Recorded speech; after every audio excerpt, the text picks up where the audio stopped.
at like the MLS, you look at Saudi and kind of the region, do you think they import foreign brands and foreign leagues like, the Premier League and like La Liga and like other famous leagues?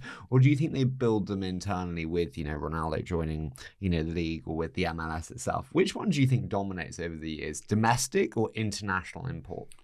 I think in the Middle East, definitely up until a few years ago, sort of exclude Saudi from this conversation because there's not a huge amount of population in UAE and Qatar. Yeah. And they do a good job at promoting football. They did a great job at the World Cup, but there's not an amount of, 400,000 people and something in Qatar. It's hard to create a big football culture and local level to really compete and sort of with global leagues. I think Saudi, with its bigger population and love for football, has a opportunity to build sort of their own version of the Premier League. I see what's happening now. People are tuning in, to sort of Al Hilal and teams like that, or Al Nassr with the teams like Ronaldo. Interesting to see where Messi ends up next as well. I think they have a very good chance of creating like an organic league that could become a big global force for football in the years to come. They're a football population mad. So there's an opportunity there. And in the US, I think, historically, they've tried to sort of bring players at the end of their careers in Europe to play in America to sort of elevate the game.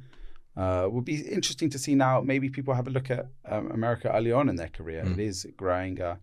Our CEO came from Atlanta. Their average attendance there is over 50,000 for every home game. Wow. So you will see, it'll be very interesting to see what happens for the MLS in the next couple of years. Especially with Miami and I was speaking with David Beckham in Miami a month or two ago, and he was blown away by the opportunity of the MLS and the love for it as well. So it'll be interesting to see. Well, I think you look at some of the leagues as well. You mentioned obviously the bringing of the names into the league, but you only have to look at what happened in the World Cup and that incredible result for Saudi Arabia against Argentina. Yeah. I mean, I'd imagine that sent ripples through. Yeah, it did. Definitely. My partners in the team were very happy with that. And you know what? They look like they have a really good team. Though Newcastle did play Al Hilal a couple of months later. Al Hilal has a lot of Saudi national players, and we did win quite comfortably. But who's keeping score? Well, exactly. And but do you think you gained or lost fans through that game? Yeah, we're down 3 million. Guys, lose. Yeah, exactly. Yeah, exactly.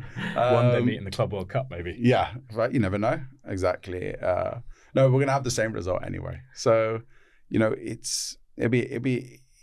I think part of the excitement of football is the unknown, and the fact that a team like Saudi Arabia can go and beat the World Cup winners in the first game is what makes football so exciting. Yeah. The fact that Leicester City can win the Premier League when they're odds on to be relegation, the fact that Newcastle United can be competing for the Champions League when, we were fighting for relegation last season, that the element of surprise, I think, makes the Premier League or soccer in general just unparalleled to any other sport.